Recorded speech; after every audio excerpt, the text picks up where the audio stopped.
2015년 그림 한 점이 약 2억 달러가 넘는 값에 팔렸습니다. 폴 고갱이 타히티에서 그린 언제 결혼하니? 라는 작품이었어요. 정확한 액수는 지금도 보도마다 조금씩 다르지만 한동안 세계에서 가장 비싼 그림으로 불렸습니다. 그런데 좀 이상하죠.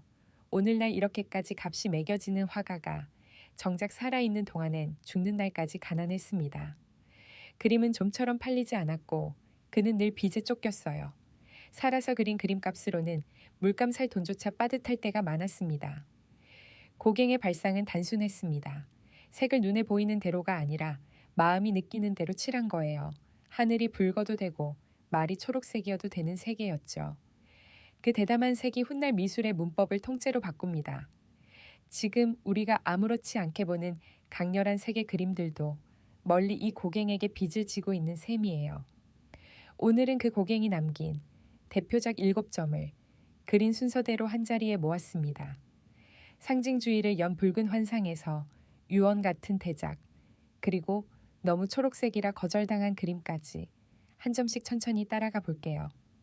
7점을 다 보고 나면 왜 이 가난했던 화가가 지금 이렇게까지 사랑받는지 조금은 알게 되실 거예요. 첫 번째 그림입니다. 1888년 고갱은 프랑스 북서부의 시골 마을 퐁타벤에 머물고 있었어요. 거기서 그린 그림이 설교 후의 환상입니다. 화면을 보면 하얀 모자를 쓴 브르타뉴 시골 여인들이 두 손을 모으고 있어요. 방금 교회에서 설교를 듣고 나온 참이죠. 화면의 절반 가까이를 이 여인들의 하얀 모자가 채우고 있어요. 그런데 그들 눈앞에 성경 속 한 장면이 환상처럼 펼쳐집니다. 야곱이라는 남자가 천사와 온몸으로 씨름하는 장면이에요. 화면을 비스듬히 가로지르는 나무 한 그루가 현실의 여인들과 환상 속 씨름을 슬쩍 갈라놓습니다.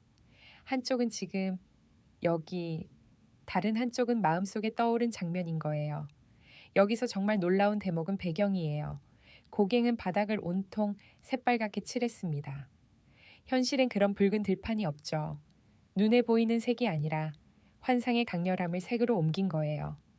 게다가 형태를 검은 윤곽선으로 딱딱 끊고 그 안을 평평한 색으로 꽉 채웠습니다. 이렇게 윤곽선으로 형태를 나누고 안을 색면으로 메우는 방식을 미술에서는 클루아조니즘이라고 불러요. 스테인드 글라스처럼 색과 색이 또렷하게 나뉘는 화면이죠. 이 붉은 화면과 함께 서양 미술은 보이는 것을 그리는 시대에서 느끼는 것을 그리는 시대로 한 발 넘어갑니다. 흔히 이 그림을 상징주의의 신호탄이라 불러요. 우리도 가끔 눈에 보이는 사실보다 마음에 남은 인상이 더 진짜처럼 느껴질 때가 있잖아요. 고갱은 그 마음의 색을 처음으로 화폭에 올린 거예요. 그러니 이 붉은 들판은 틀린 색이 아니라 마음이 본 진짜 색인 셈이에요. 두 번째 그림, 황색 그리스도입니다. 1889년 작품이에요. 십자가에 달린 예수 그리스도를 온통 샛노란 색으로 그렸습니다. 배경의 들판도 노랗게 물들고 나무들은 붉게 타올라요. 브르타뉴의 가을을 담았다지만 실제 가을이 이렇게까지 샛노랗진 않죠. 그런데 이 그림은 당시 사람들을 꽤 불편하게 했어요.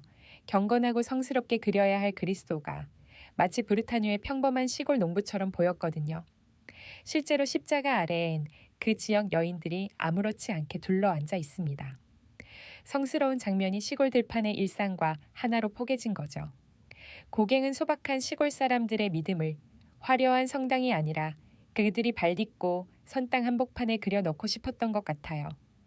당시 사람들 눈엔 그 익숙한 성스러움이 조금 흐트러진 듯 보였겠지만요.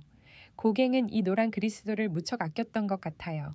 얼마 뒤 그린 자화상 배경에 이 그림을 슬쩍 그려 넣었거든요. 그것도 거울에 비친 모습으로요. 배경 속 그림의 글자가 좌우로 뒤집혀 있어서 거울에 비친 장면이라는 걸 알 수 있죠. 그 자화상 반대쪽엔 그가 직접 빚은 독이 항아리도 있는데 놀랍게도 그 항아리 역시 자기 얼굴을 닮았습니다. 말하자면 고갱은 노란 그리스도와 기괴한 항아리와 자기 얼굴을 한 화면에 슬쩍 겹쳐둔 거예요. 나는 대체 어떤 사람인가 하는 물음을 그렇게 에둘러 던진 셈이죠. 그 겹쳐진 새 얼굴을 오래 들여다보면 어쩐지 고갱이라는 사람이 어렴풋이 잡히는 듯해요. 우리도 사진 한 장을 고를 때 무심코 지금 내 마음에 가장 가까운 얼굴을 고르곤 하니까요. 세 번째 그림은 고갱이 드디어 타히티로 건너간 뒤 그린 이아 오라나 마리아입니다. 1891년 작품이에요. 제목은 타히티 말로 마리아를 경배하며 라는 뜻입니다. 그림 속엔 아기를 안은 성모 마리아와 아기 예수가 있어요. 그런데 이들이 유럽 사람이 아닙니다. 갈색 피부의 타히티 여인과 아이로 그려졌어요. 곁에는 날개 달린 천사가 서 있고 꽃을 든 두 여인이 두 손 모아 경배합니다. 천사는 노란 날개를 펼친 채 이 성스러운 순간을 여인들에게 가만히 가리켜 보여요. 성모의 머리 위엔 옅은 후광까지 둥글게 떠 있고요. 낯선 땅의 사람들이 낯선 신을 자기 얼굴로 맞이하는 장면인 거예요. 발치엔 잘 익은 과일이 소담하게 놓여 재물처럼 받쳐져 있습니다. 유럽의 성스러운 이야기를 남태평양 섬 사람들의 모습으로 고스란히 옮겨놓은 거예요. 배경엔 야자수와 붉은 꽃, 타히티의 풍경이 가득합니다. 서로 멀어 보이던 두 세계가 고갱의 화폭 안에서 하나로 만난 셈이죠. 낯선 곳에 도착한 사람은 자기가 아는 이야기로 그 낯설음을 이해해 보려 합니다. 고갱도 그랬어요. 그래서 이 그림은 아름답지만 동시에 그가 끝내 서양의 눈으로 타히티를 보았다는 흔적이기도 해요. 낯설음을 자기 방식으로 껴안으려 한 마음이 이 화면에 가득 배어 있어요. 그 두 겹을 함께 봐두면 좋겠습니다. 아름다움과 어긋남이 한 화면에 나란히 놓여 있으니까요. 참고로 이 작품은 지금 뉴욕 메트로폴리탄 미술관에 걸려 있습니다. 네 번째 그림, 바로 아까 말씀드린 그 비싼 그림입니다. 제목은 나페아파 이포이포, 우리말로 언제 결혼하니예요. 이건 역시 1892년 타히티에서 그렸습니다. 화면 앞쪽에 젊은 타히티 여인이 앉아 있고 그 뒤로 또 한 여인이 있어요. 고갱은 이렇게 일상의 한 장면이나 문득 오간 대화 한 토막을 제목으로 삼기를 즐겼습니다. 언제 결혼하니라는 말도 그런 평범한 물음 하나였겠지요. 앞쪽 여인은 무릎을 굽혀 앉아 고요하고 뒤쪽 여인은 몸을 반쯤 일으켜 움직임이 느껴져요. 고갱은 이 정과 동의 대비로 잔잔한 화면에 은근한 긴장을 넣었습니다. 그런데 이 평범해 보이는 그림이 100년도 더 지난 2015년에 어마어마한 값에 팔립니다. 카타르의 한 미술관이 사들였는데 처음엔 약 3억 달러라고 알려졌어요. 나중에 소송 과정에서 실제로는 약 2억 1천만 달러였다고 드러났지만 그래도 한동안 세계에서 가장 비싼 그림으로 불렸습니다. 그 값은 그전까지 최고가로 꼽히던 세잔의 그림 기록마저 훌쩍 뛰어넘은 액수였어요. 참 묘하죠. 그림을 그린 고갱은 평생 가난했는데 그 그림 한 점에 한 나라의 미술관이 상상하기 힘든 값을 치렀으니까요. 어쩌면 값이란 그림이 아니라 뒤늦게 그림을 알아본 세상이 매기는 것 같습니다.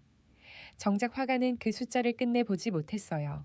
다섯 번째 그림은 고갱의 대표작이면서 오늘날 가장 뜨거운 논쟁의 대상이 된 마나오 투파파우입니다. 제목은 죽은 이의 영혼이 지켜본다는 뜻이에요. 그림 속엔 한 젊은 여인이 침대에 엎드려 있고 그 뒤 어둠 속에서 어떤 형상 하나가 가만히 그녀를 지켜봅니다. 제목 그대로 죽은 이의 혼이에요. 타히티 사람들이 밤과 어둠 속에서 느끼던 오래된 두려움을 고갱은 짙은 색과 고요한 구도로 담아냈습니다. 고갱 자신도 이 그림을 두고 뻗은 몸이 아니라 그 두려움을 그린 것이라 설명했다고 전해집니다. 화면을 누르는 보랏빛 어둠과 배경에 흩뿌린 작은 불빛들이 그 밤의 서늘한 공기를 만들어요. 그 조용한 긴장이 보는 사람의 숨결까지 잠시 멎게 하죠.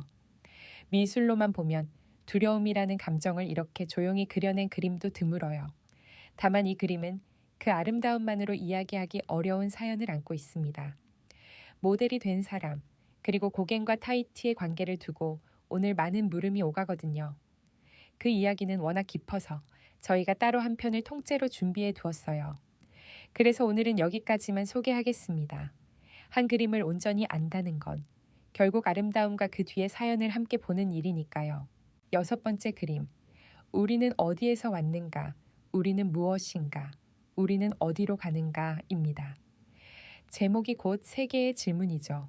우리는 어디에서 왔는가, 우리는 무엇인가, 우리는 어디로 가는가. 고갱은 이 세 마디를 화폭 구석에 직접 붓으로 적어 넣었어요. 1897년부터 이듬해까지 그린 폭이 몇 미터에 이르는 거대한 작품입니다. 이 그림을 그릴 무렵 고갱은 삶의 바닥에 있었습니다. 병과 빚에 시달렸고 아끼던 딸의 부고까지 전해 들었어요. 그는 이 그림을 완성하면 스스로 삶을 끝내려 마음먹고 밤낮을 가리지 않고 붓을 놀렸습니다. 스스로 정신적인 유언장이라 여긴 그림이었죠. 완성하고 나면 정말로 붓을 놓을 생각이었으니까요. 화면엔 잠든 아기부터 죽음을 앞둔 노인까지 태어나 늙고 죽는 삶의 한 바퀴가 담겨 있어요. 오른쪽 아기에서 시작해 왼쪽 노인으로, 오른쪽에서 왼쪽으로 읽어야 그 흐름이 보이죠. 화면 안쪽엔 팔을 든 파란 우상이 서서 그 모든 삶을 말없이 굽어보고 있고요.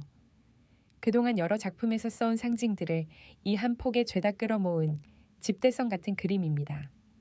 그래서 이 한 점만 제대로 봐도 고갱이 평생 무엇을 그리려 했는지가 얼추 보여요. 지금은 미국 보스턴의 한 미술관에 걸려 있습니다. 죽으려고 그린 그림에 정작 삶의 가장 큰 질문을 새겨 넣었다는 게 저는 오래 마음에 남습니다. 이 대작도 워낙 이야기가 많아 따로 한 편에서 자세히 다뤘어요. 오늘은 7점 가운데 하나로만 기억해 두셔도 충분합니다. 마지막 7번째 그림입니다. 1898년에 그린 백마예요.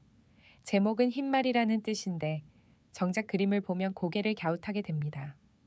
가을께서 물을 마시는 이 말이 하얗기는커녕 온통 초록빛을 띠고 있거든요. 사실 폴리네시아에서 흰색은 죽음, 그리고 신에게 바치는 색이었어요.